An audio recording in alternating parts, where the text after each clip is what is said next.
애청자 여러분 안녕하십니까? TV 바바라의 이윤민 목사입니다. 오늘 이 시간에는 그 신문을 보니까 그 저커버그 그 유명한 분이죠. 그 메타의 그 설립자이고 최고 경영자. 뭐 메타가 옛날에 페이스북이 지금 메타로 바뀌었다 그러죠. 이 메타의 이 유명한 이 CEO가 지구 종말을 대비해 가지고 하와이에다가 지하 벙커를 같은 지하 벙커도 만들고 거기에 대피소 같은 걸 짓고 있는데 그게 약 3,500억 원 규모의 돈이 들어가고 있다고 그래요. 그래 제가 이걸 보면서 분명히 우리는 지구 종말, 재림 심판할 때자 지구 종말이거든요. 주님이 재림 심판할 때를 대비를 해야 되는데 하나님을 모르는 인간들의 모습은 이래요. 3,500억 원을 들여가지고 지어본들 그게 무슨 종말의 대피소가 되느냐. 어림도 없는 얘기야. 어림도 없는 얘기예요. 그래서 이걸 보면서 아무리 배우고 돈이 많아도 참 피조물 인간의 한계, 하나님을 모르는 저 인간들의 무지함 이런 것을 생각해 보지 않을 수가 없습니다. 그러면서 또 그럼 정말 종말은 분명히 오는데 분명히 100% 오는데 그러면 종말을 우리는 어떻게 대비해야 될 건가 이런 것을 한번 생각을 하면서 저커버그의 지구 종말 대비법 3,500억을 들여서 벙커를 짓는다고 라는 제목으로 같이 의대를 나눠볼까 합니다. 촬영하는 지금 시각 2023년 12월 19일 화요일 오전 한 11시가 조금 지난 그런 시간입니다. 구독, 알림, 좋아요, 댓글 많이 보내주시면 저에게는 엄청난 힘이 되겠습니다. 조금 여기에 대한 설명을 더하자면은 저커버그, 마크 저커버그, 조금 전에 얘기했지만 그 메타, 페이스북을 만든 최고 경영자죠, 그죠? 이분이 지구 종말을 대비해서 하와이에다 지하 벙커 등 시설을 갖춘 대규모 복합 단지를 짓는다는 보도가 나왔다는 거 저커버그 여러분 잘 알죠? 지난 18일 그 미국 정보 기술 전문 매체인 와이어드라는 잡지가 있는 매체가 있는 모양이죠. 와이어드에 따르면은 저커버그는 지난 2014년 8월부터 그렇죠. 오래됐네요. 한 11년 전부터, 그죠? 미국 하와이 카오아이 섬에 1억 7천만 달러, 약 2,200억 원 규모의 토지를 구입한 뒤에 그 자리에다가 1억 달러, 약 1,298억 원을 들여 대규모 복합 단지를 건설하고 있다. 그러니까 두 개를 합하면 3,500억 정도 되죠. 그런데 이 매체가 이 보도한 거에 따르면은 현장에서는 저커버그가 거대한 지하 도시를 건설하고 있다는 소식을 듣고 있다. 지하에다 도시를 건설하고 많은 사람들은 이 장소가 지구 종말 이후 벙커가 될 것이라고 추측하고 있다. 이런 식으로. 많은 사람들은 그냥 그것이 그렇게 돈 많이 들어가지고 짓는 이유는 지구 종말에 대비한 그때의 지하 벙커가 될 게 아닌가 이런 식으로 보고 있다고 해요. 그래서 이 보도에 따르면은 건설 중인 복합단지에는 5,000제곱미터 약 464평방미터 규모의 지하 대피소가 있고 또 이곳에서는 자체 에너지 및 식량 공급이 가능하도록 자가발전 같은 게 있겠죠. 이렇게 만들고 또 부분적으로는 완성된 복합단지에는 30개의 침실과 욕실을 갖춘 12개 이상의 건물로 구성되어 있고 또 축구장 57,000제곱미터와 맞먹는 면적을 가진 2개의 저택을 중심으로 여러 개의 엘리베이터, 사무실, 회의실, 산업용 규모의 주방을 갖추고 있다. 그러면서 또 본관 반대편에는 대형 체육관, 수영장, 사우나, 테니스 코트가 포함된 건물이 들어섰고 게스트하우스와 운영 건물을 갖춘 숙소도 마련되어 있다. 그래서 저 거버거가 직접 얘기를 하자면은 지구 종말에 대비한 이런 시설을 3,500억 원이나 들여서 짓고 있다는 이런 보도입니다. 제가 이걸 보면서 참 다시 한번 제가 늘 강조하지만은 진리는 자꾸 반복이 될 수밖에 없어요. 여러분 혹시 가면은 자꾸 같은 말을 하느냐 이럴 수는 있겠지만은 진리는 자꾸 같은 말을 반복해도 똑같이 진리예요. 그러니까 진리가 되는 겁니다. 우리 어린애들 그렇죠. 제일 많이 하는 공부해라, 공부해라, 공부해라.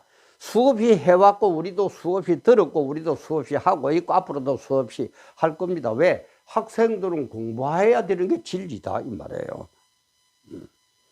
그래서 제가 늘 얘기를 하지만은 피조물 인간과 창조주 하나님 이걸 우리를 알아야 돼요. 창조주 하나님과 피조물 인간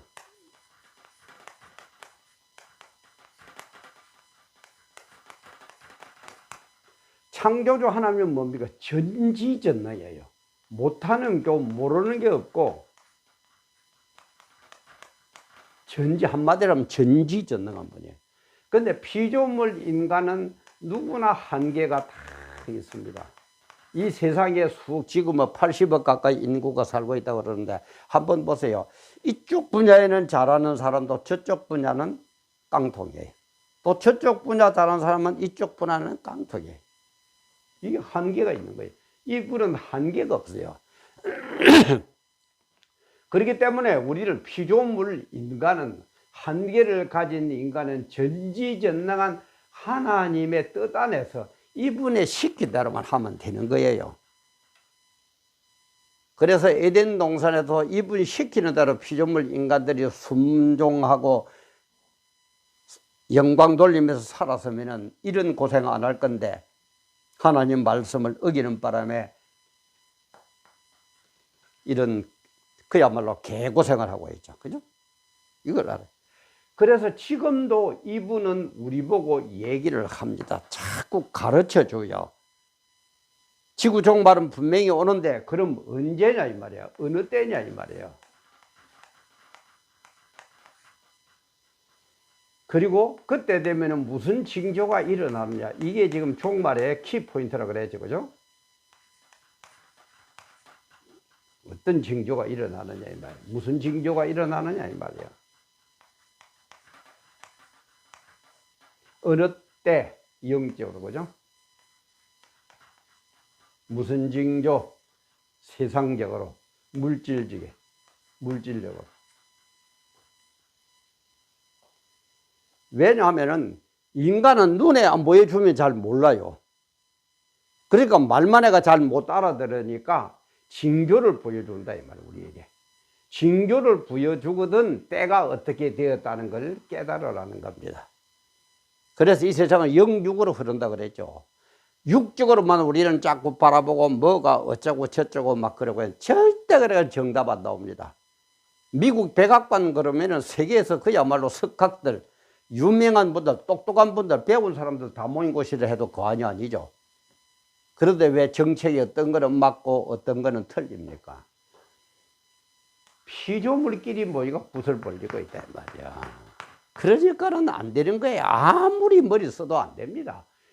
저 거 보고 보세요. 나름대로 돈 많고 그죠? 참 머리도 잘 돌아가고 그런 분 아닙니까? 그런데 결국 한다는 게 3,500억 들여가지고 벙커를 지으면은 그 밑에 숨어 있으면 괜찮겠죠. 그거 생각밖에 못 하는 거예요. 이게 인간의 한계입니다.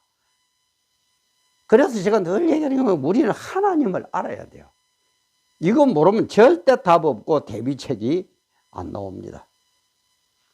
그래서 하나님께서는 무슨 징조, 어느 때 무슨 징조 요 두 개를 가지고 종말을 진행시켜 가고 있다 이 말이야. 그런데 이제 이것을 얘기한 게 이제 종말장이 있죠, 그죠?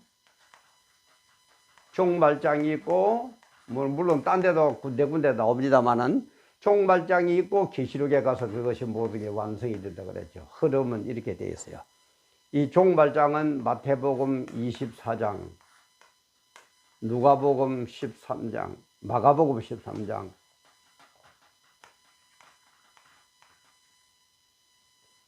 마가복음 13장, 누가복음 21장, 요 세 개를 종말장이라고 한다 그러죠. 그래서 이런 내용들이 계시록에 가면은 그대로 펼쳐집니다. 흐름은 돼요. 물론 구약에도 예언이 나오고 막 나옵니다만은 전체적인 흐름은 이렇습니다. 그래서 마태복음 24장, 요 보면은 마태복음 24장 29절에는 보면 뭐라고 나오느냐. 그날 환란 후에 즉시 해가 어두워지며 달이 빛을 내지 아니하며 별들이 하늘에서 떨어지며 하늘의 권능들이 흔들리리라.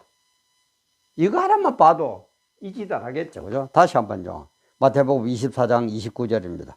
그날 환란 후에 즉시 해가 어두워지며 태양도 없어집니다. 달이 빛을 내지 아니하며 별들이 하늘에서 떨어지며 하늘의 권능들이 흔들리리라. 벙커 지어가 되겠습니까? 뭐 어떤 또 이단들은 뭐 산중에 들어가서 바위 밑에 숨는다고 뭐로 만들고 그런 보도도 간혹 나오던데, 이래요. 성경을 바로 모르고 하나님을 모르면 이렇습니다. 그리고 누가복음 21장 25절을 보면은 일월 성신, 그죠? 해, 달, 별, 하늘, 그죠? 일월 성신에는 징조가 있겠고 땅에서는 민족들이 바다의 파도와 우는 소리를 인하여 큰 혼란 중에 곤고하리라. 바다가 뒤집어지고 하늘이 울고. 다시 한번 누가복음 21장 25절. 일월 성신에는 징조가 있겠고 땅에서는 민족들이 바다와 파도의 우는 소리를 인하여 혼란한 중에 곤고하리라. 그리고 종말장은 아닙니다만 베드로후서 3장 10절에 보면은 그러나 주의 날이 도적같이 오래니, 언제 올는지는 몰라요. 그죠? 그건 아무도 몰라요. 예수님도 모른다 그랬어요. 그러나 뭘 보고? 징조를 보고 알아차려야 된다 이 말이야. 그러나 주의 날이 도적같이 오리니 그날에는 하늘이 큰 소리로 떠나가고, 하늘도 없어져 버려요. 이 보이는 하늘도 체질이 뜨거운 불에 풀어지고, 체질이 불에 뜨고, 이 체질이 이만한 스토이게이온 이 말에 이만한 원물질, 지구를 이루고 있는, 우리 인간을 이루고 있는, 이 세상을 이루고 있는 원물질 체질이 뜨거운 불에 풀어져 버려요. 완전히 변화돼 버려요. 풀어지고 땅과 그 중에 있는 모든 일이 드러나리로다. 주님이 계획한 모든 일들이 그대로 드러나고 이루어진다 이 말이에요. 다시 한번 그러나 주의 날이 도적질같이 오르니 그날에는 하늘이 큰 소리로 떠나가고 체질이 뜨거운 불에 풀어지고 습도와 계온 원물질의 뜨거운 불에 확 풀어져가지고 완전히 변화되어 버리고 그 중에 있는 모든 일이 드러나리로다. 이렇게 되어 있어요. 제가 종말의 중에서 또 하나만 떨게요. 자, 계시록에 주로 이제 요 형문상들이 나오는 게 계시록 6장, 그 다음에 8장, 9장 이런 식으로 계속해서 전부 다 합니다만 그렇게 나오는데, 특히 오늘 이 시간은 시간 될거 아니까 계시록 6장 12절부터 17절까지 한번 제가 볼게요. 요거는 이제 내가 보니 셋째 인을 떼실 때, 셋째 인을 이제 인은 그거의 시초죠, 그죠? 종말의 시초 중에서 제일 먼저 벌어지는 형벌이 그 다음에 나팔, 대접 이런 식으로 순서가 지대되잖아요. 그런데 막 시작할 때도 이런 정도예요. 내가 보니 여섯째 인을 떼실 때에 큰 지진이 나며, 큰 지진이 나면 뭐 이까짓까 벙커 이까짓까? 내가 보니 여섯째 인을 떼실 때에 큰 지진이 나며 해가 총담같이 검어지고 온 달에 피같이 되면, 해가 총답, 새까만 걸 총답이라 그러죠.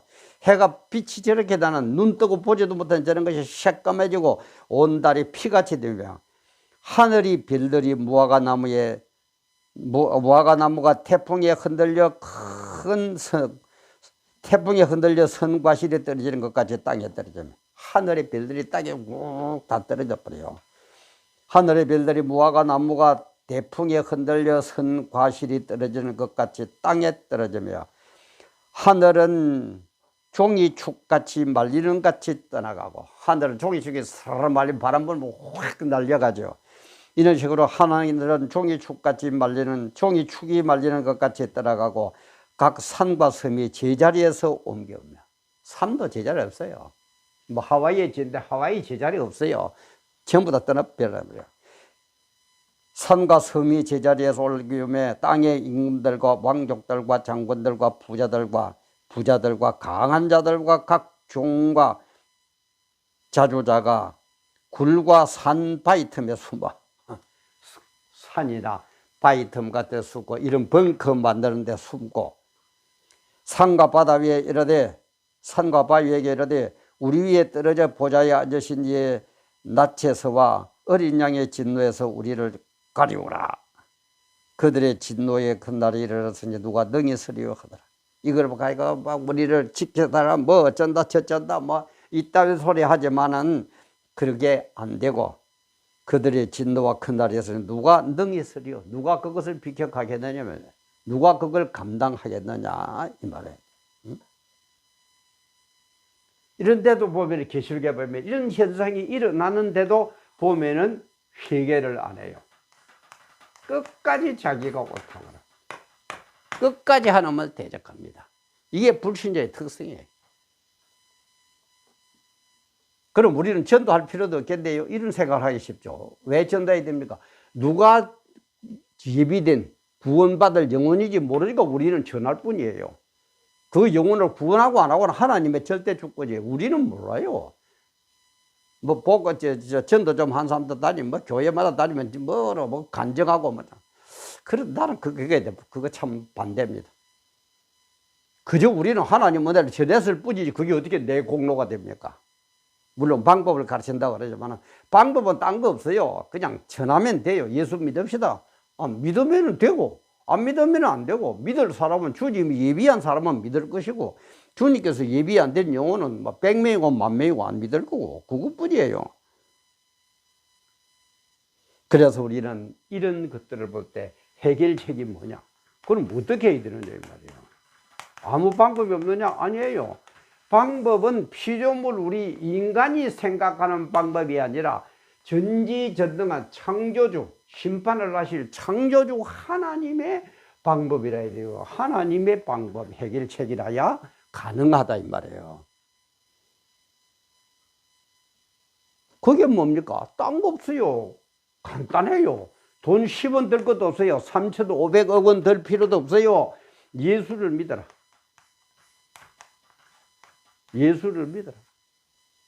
그러면은 종말 때에 내가 너희들 머리털 하나도 상하지 않고 전부 다 구원시켜 주겠다. 누구를? 예수 믿는 사람을. 예수 안 믿는 사람은 전부 다 지옥불 집어넣어 버린대 말이에요. 그래서 머리털 하나 상하지도 않고 보호해가지고 천국에서 영생복락, 지 아무리 돈 많고 똑똑하고 출세하고 뭐 어쩌고 저쩌고 하더라도 이따위 짓하고 있는 인간들은 쌍그리 심판해가지고 지옥불에 잡아넣어 버린단 말이야. 이게 하나님의 방법이에요. 간단하지 않습니까? 돈을 내라고 그럽니까? 돈을 1억을 내라고 그럽니까? 돈을 3,500억을 내라고 그럽니까? 아니, 내가 하나님 앞에 나와서 믿으면 되는데 그게 안 된다 이 말이에요. 구원 못 받을 사람은 그게 안 된다 이 말. 뭐가 어쩌고 저쩌고, 뭐 종말에 어디 있고 하나님 어디 있고 뭐가 어쩌고. 지금 제가 얘기하면 예비한 하나님이 예언해 놓은 그대로 지금 역사가 흘러가고 있잖아요. 제가 종말에 대해서 많이 하죠, 그죠?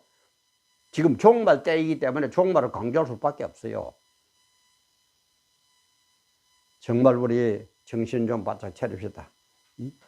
돈 좀 벌고 출세했다는 인간 하는 거 보세요. 하와이에다 3,500원 들여가지고 벙커를 지으면은 종말 때에 살아남을 거라고. 어림도 없는 소리입니다. 체질이 풀려버리는데 이 우주를 만든, 지구를 만들고 있는, 우리 인간을 만들고 있는 원물질이 뜨거움에 풀어져 버리는데, 축처럼 확 풀어져 버리는데 뭐예요? 벙커. 참 불쌍한 인간들, 참 무지한 인간들. 방법은 하나님이 제시하는 해결책밖에 없습니다. 그것이 뭡니까? 예수를 믿어라. 믿으면은 머리털 하나 상하지 않도록 내가 보호해 줘야 됩니다. 전지전능한 이분이 한계에 있는 피조물 너희들을 내가 보호해 준다 이 말이에요. 내가 너희들은 머리털 하나 상하지도 않고 천국 가도록 할 것이고, 지 아무리 똑똑하고 돈 벌고 뭐 어쩌고 하는 인간들이라도 예수 믿지 않으면은 전부 다 지옥불에다 잡아 넣어버릴 거다 이 말이에요. 이게 하나님의 방법이다 이 말이에요. 얼마나 간단합니까? 다시 얘기하면 돈을 달라고 그럽니까? 뭐를 어떡합니까? 그래도 안 믿어요? 제가 믿도록 하고는 저는 못합니다. 그저 말씀을 전할 뿐입니다. 믿고 안 믿고는 여러분들의 자유예요. 정말 이런 어리석은 일들을 바라보면서 다시 한번 인간의 한계, 하나님의 전능성, 우리는 어떻게 해야 될 건가 정말 깨닫고 바른 방법으로 구원받는 그런 여러분들 다 되시기를 주님의 이름으로 축원합니다. 오늘도 귀한 시간 함께 해주셔서 감사합니다.